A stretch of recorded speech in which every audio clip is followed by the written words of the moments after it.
William the Conqueror, Norman Conquest. He was born a bastard.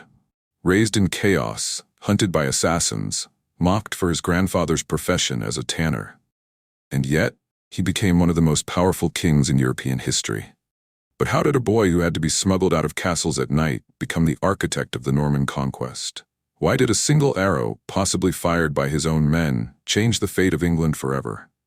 And what made the Battle of Hastings more than just a clash of swords, but the birth of a new language, a new dynasty, and a new world? This is not just the story of William the Conqueror. It's the story of ambition, betrayal, and brutal brilliance. From the muddy fields of Valais Dunes to the blood-soaked slopes of Senlac Hill, we'll uncover the battles, the blunders, and the bold moves that turned a tanner's grandson into a kingmaker. So sharpen your axes, tighten your shield wall, and prepare for a journey through the most thrilling 30 years of medieval warfare you've never heard told like this. In the year 1035, Duke Robert the Magnificent, yes, that was his actual name, and yes, he lived up to it, decided to take a spiritual detour to the Holy Land. Before galloping off into the sunset, he left his 9-year-old son William in charge of Normandy. One small problem: William was illegitimate. His mother, Herleva, was the daughter of a tanner, or maybe a chamberlain. Medieval gossip is fuzzy, and his parents never married.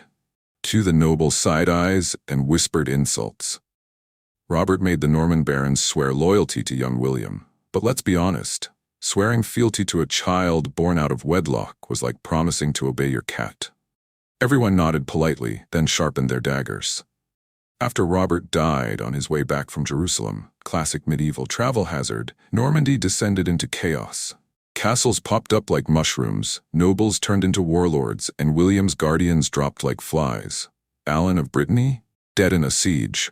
Gilbert of Brienne, assassinated on a morning ride. Thorold the Tutor, murdered. Osborne the Steward, throat slit while sleeping next to William. At this point, William's bedtime routine included checking for assassins under the bed.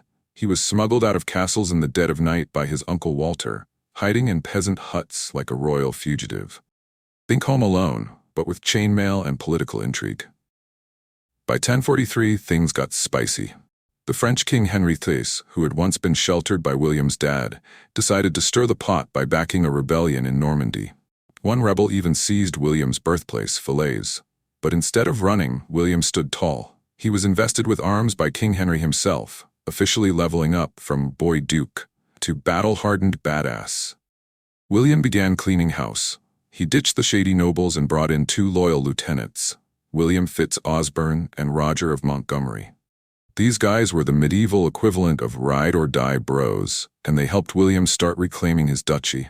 In late 1046, William's cousin Guy of Burgundy, who thought Guy the Duke had a better ring to it, launched a full-blown rebellion. While William was catching some Z's in Valognes, he was rudely awakened with news that Guy's army was on the way. He fled in his underwear, literally breeches and a shirt, galloping through the night like a medieval action hero. He reached the Church of St. Clement, prayed for survival, and crossed the Vire River to safety. At Rye, he met Hubert, a local lord who gave him a fresh horse, 3 sons for protection, and a masterclass in misdirection. Hubert stood on a bridge and led Guy's men astray while William escaped to Falaise.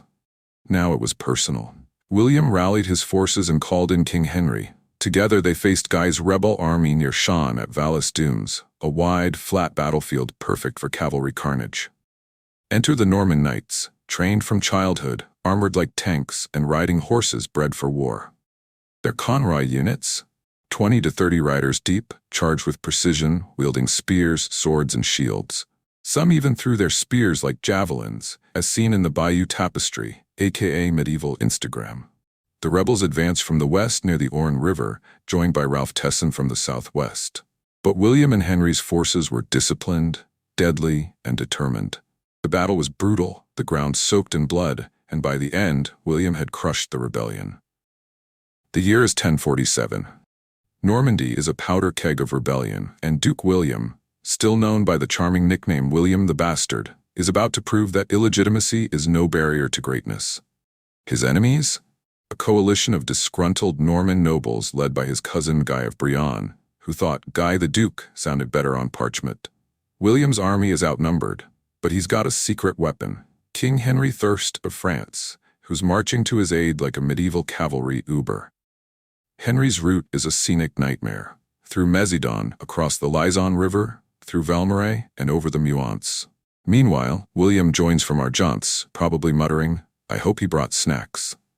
The battle kicks off just north of Conteville. The French and Norman loyalists clash with the rebels from Cotentin under Nigel. Spears are thrust, swords are drawn, and chaos reigns. Then, plot twist, King Henry gets yeeted off his horse by a rogue Norman knight.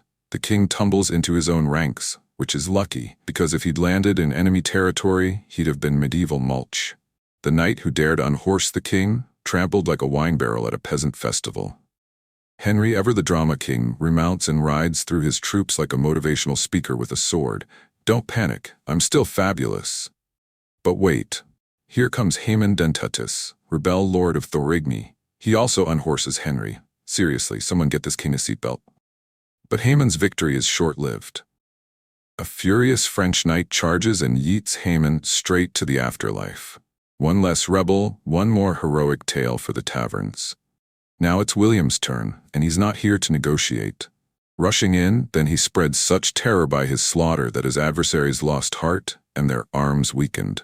Translation: William went full berserker mode. He charged at Hardet, a vassal of Viscount Ranulph, and drove his sword into the sweet spot between throat and chest. Armor? Decorative. Hardet? Deceased.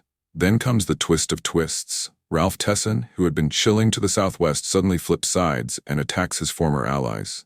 Viscount Ranulph sees the writing on the wall and begins the retreat. But this isn't a tactical withdrawal. It's a full-blown rout. The rebels flee west, hoping to cross the Orne River. Spoiler, they don't make it.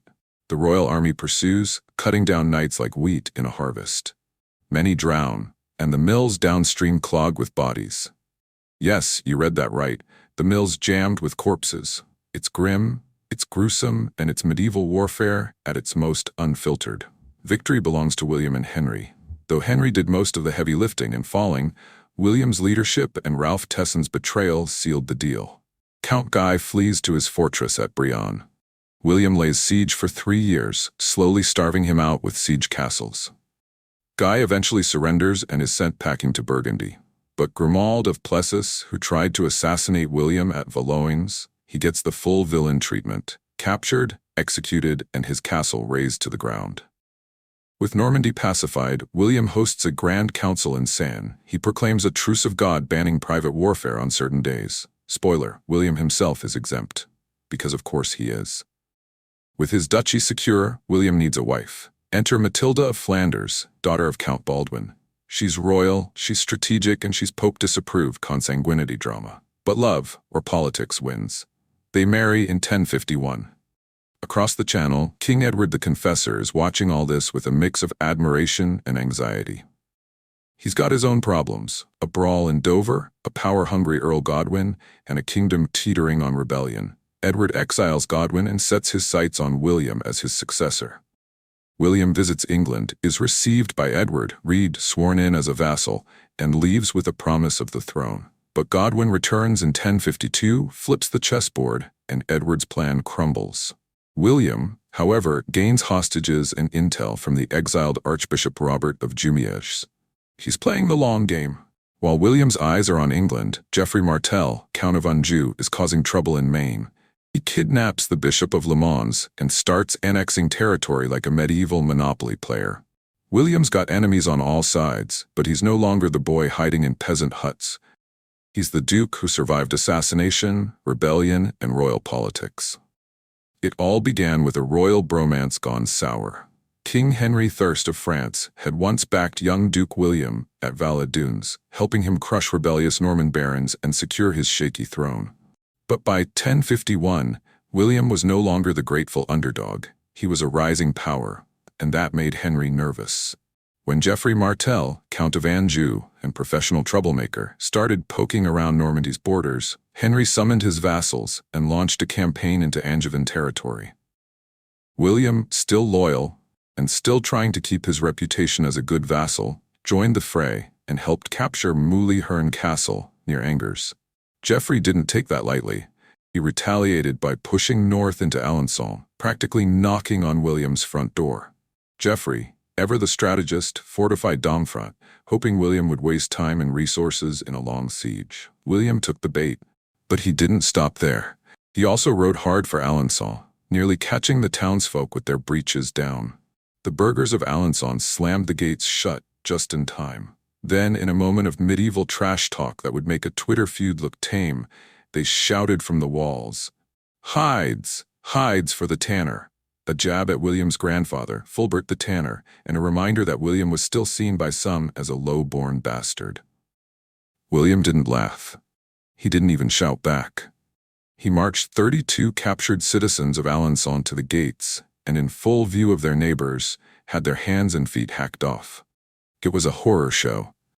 The defenders surrendered immediately.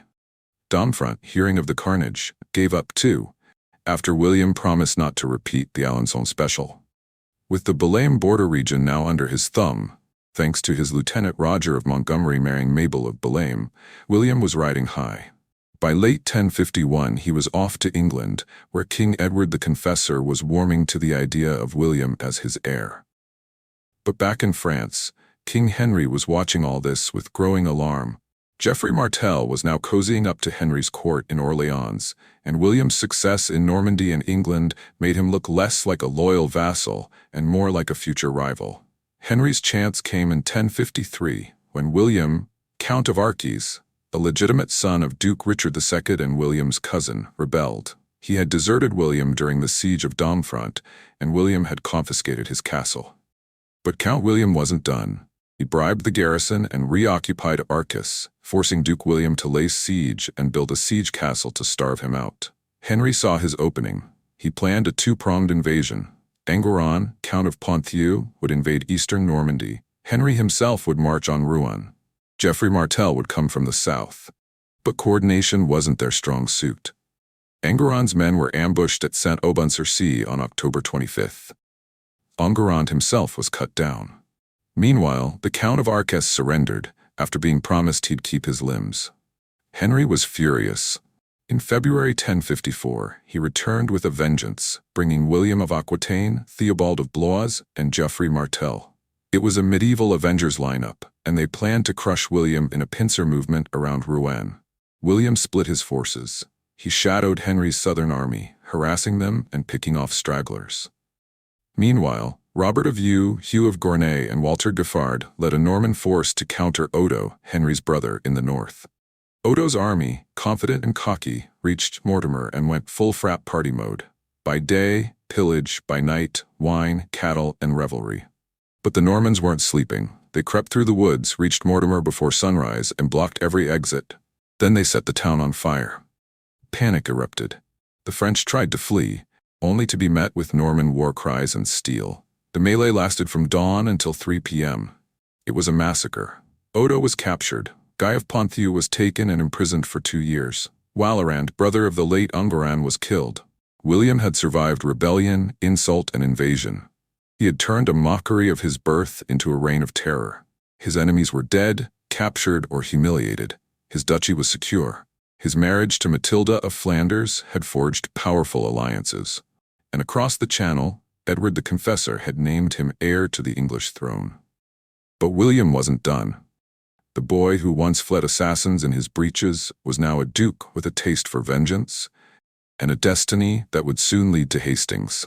Fresh off the Battle of Mortimer, where Norman forces had turned the French army into a cautionary tale, William wasn't content with just a battlefield win. No, he wanted to break their spirit. So what did he do? He sent a man, probably the medieval equivalent of a hype man with a death wish, into the French camp at night to shout, "Frenchmen, Frenchmen, arise, make ready for your flight, ye sleep too long. Go forth at once to bury your friends who lie dead at Mortimer." Imagine being a French soldier, waking up to that. No coffee, no croissant, just existential dread and the smell of panic. The psychological blow was devastating. Morale collapsed like a poorly built siege tower. King Henry fled to Paris, tail tucked, while his nobles scattered like pigeons at a cat convention.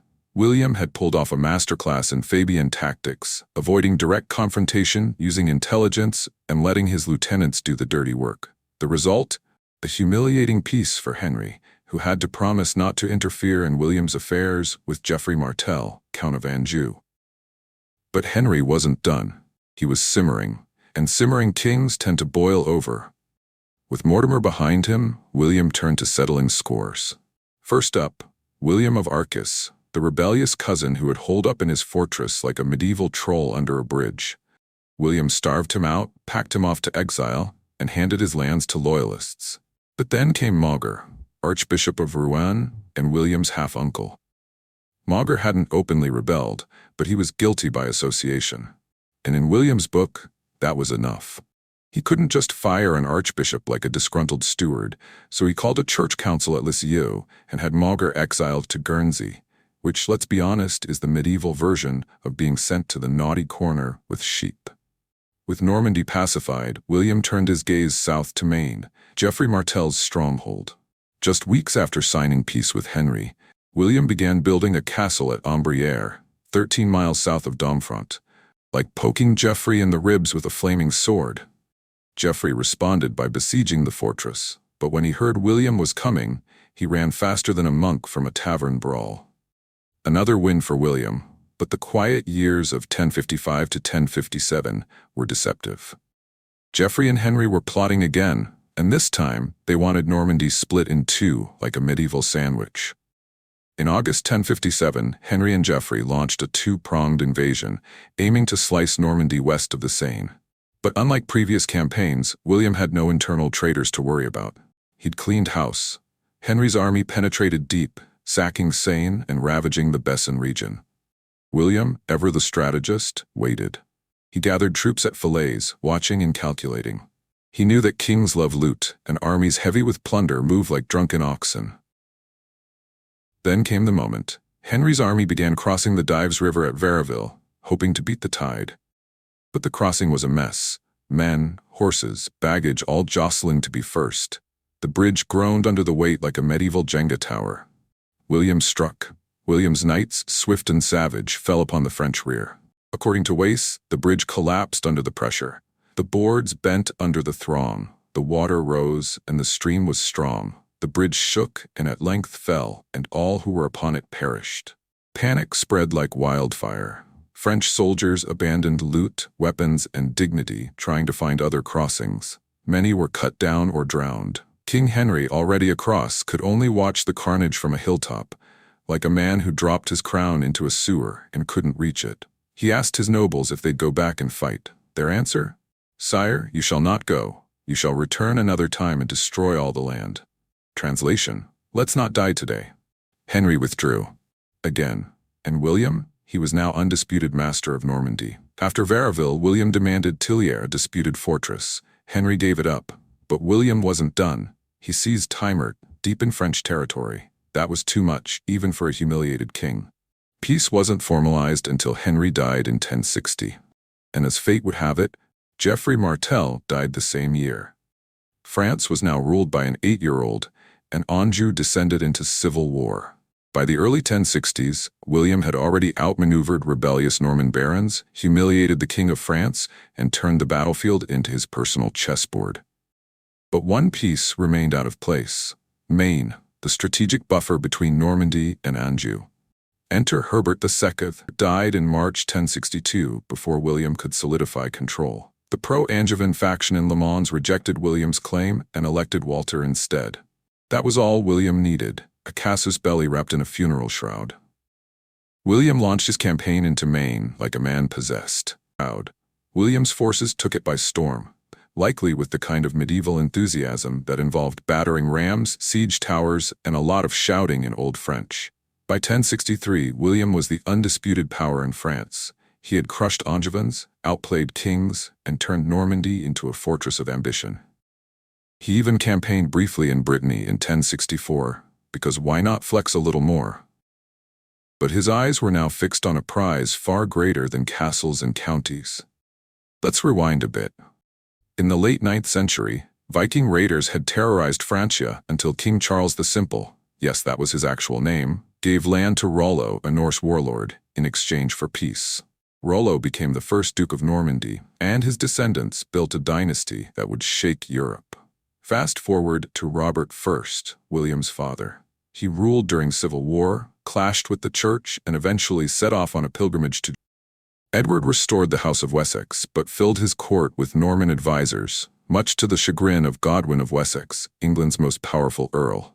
After years of tension, Edward exiled Godwin in 1051 and named William of Normandy as his successor. But Godwin returned with an army, and Edward had to restore him. Still, Godwin didn't openly oppose William's claim. He knew the king had powerful allies, and William wasn't a man to cross lightly.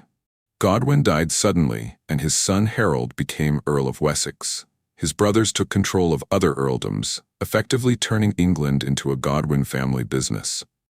Edward, now aging and ill, withdrew from politics. He fell into a coma and died in January 1066. According to some accounts, he briefly regained consciousness and pointed at someone in the room. The Godwin-dominated court interpreted this as Harold, and he was crowned King of England the very next day. When the news reached Normandy, William was furious. He claimed the crown had been promised to him and began preparing for war. William ordered the construction of a massive fleet to cross the Channel. He rallied support from Flanders, Brittany, and France, promising land, wealth, and titles. Nobles flocked to his banner, eager for glory and spoils. But Harold had other problems. Edward had also named Edward the Exile as a potential heir, and Harald Hardrada, the Viking king of Norway, was eyeing the throne too. England was about to become the stage for a three-way death match. It's October 14th, 1066. On the slopes of Senlac Hill, near Hastings, Harold's Anglo-Saxon army, mostly local militia and a few seasoned warriors, stands ready under the royal banner. Before the clash of titans at Hastings, England was already a chessboard of claims and counterclaims. One of the quietest pieces was Edgar Etheling, son of Edward the Exile, who had spent the last 40 years in Hungary before returning in 1057 with a family and a faint glimmer of a claim to the English throne. But Edgar had one fatal flaw: no army, no allies, and no chance. Meanwhile, Harold Godwinson had bigger problems. His own brother Tostig, once Earl of Northumbria, had been booted from power for overtaxing the locals like a medieval IRS with a vengeance.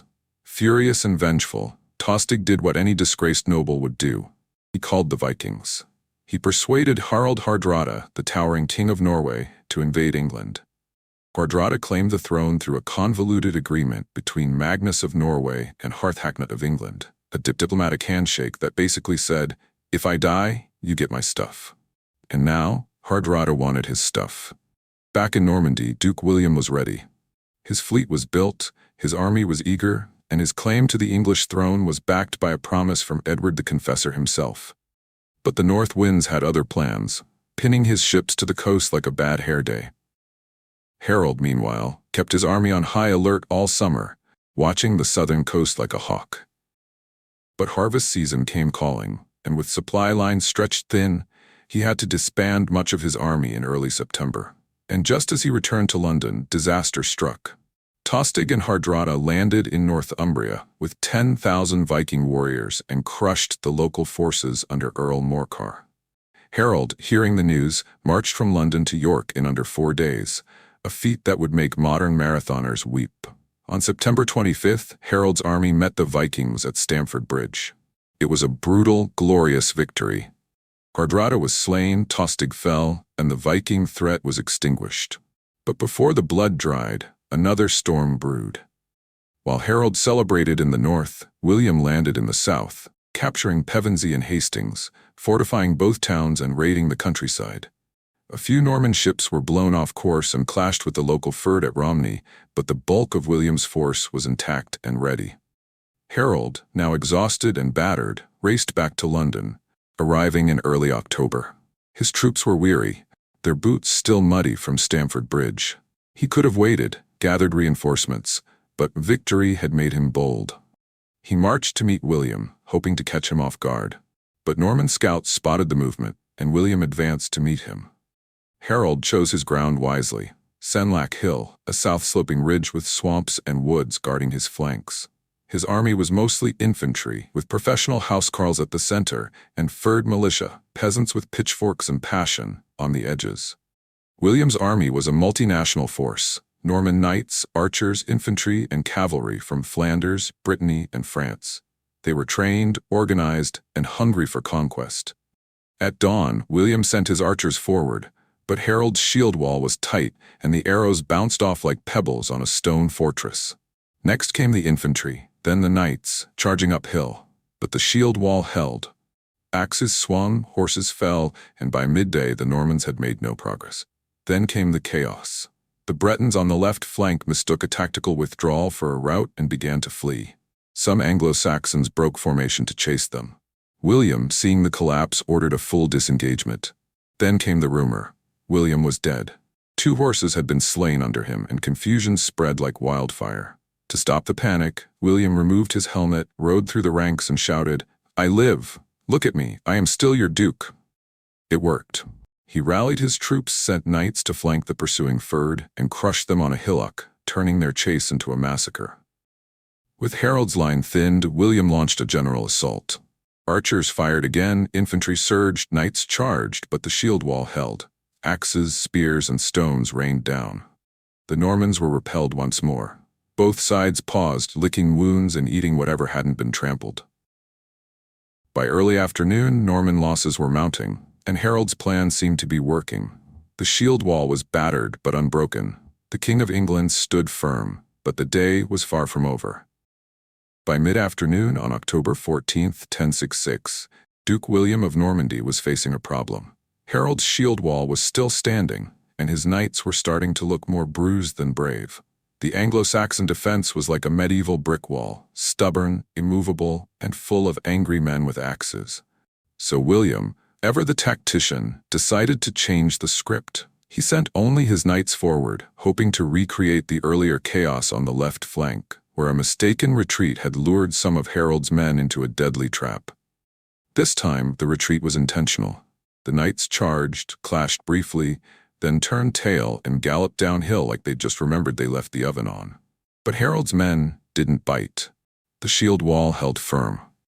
The Anglo-Saxons had learned their lesson, or so they thought. The skirmish had thinned out the housecarls, Harold's elite warriors, and their spots were filled by Fyrd militia, brave but poorly trained peasants who probably thought shield wall was a dance move. William's knights charged again, this time with archers in support, and the clash dragged on into the afternoon. Eventually, the knights broke and retreated in disarray, or so it seemed. Some of Harold's men, either spontaneously or against orders, gave chase.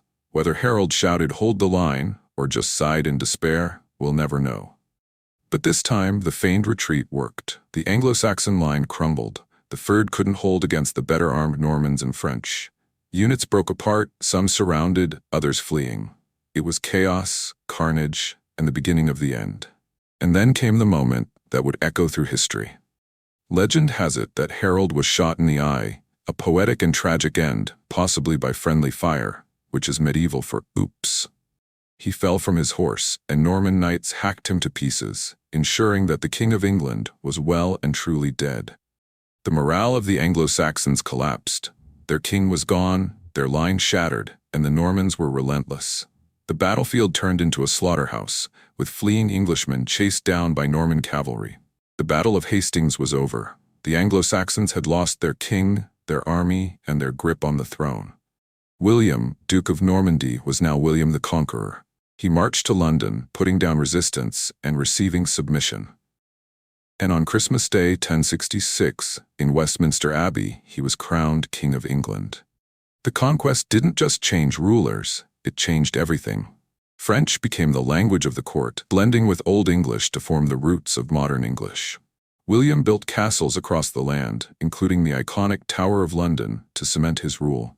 He introduced feudalism, reshaped the aristocracy, and began the Plantagenet dynasty that would rule England for centuries. From a bastard child dodging assassins in Normandy to a crowned king reshaping a nation, William's journey was nothing short of legendary. If you've enjoyed this journey through blood, betrayal, and battlefield brilliance, don't forget to follow us for more epic tales from history's darkest corners. Hit that subscribe button, tap the notification bell, and be the first to know when we drop more gripping stories like this one. From bastards to kings, shield walls to coronations, there's always more to uncover. Stay curious.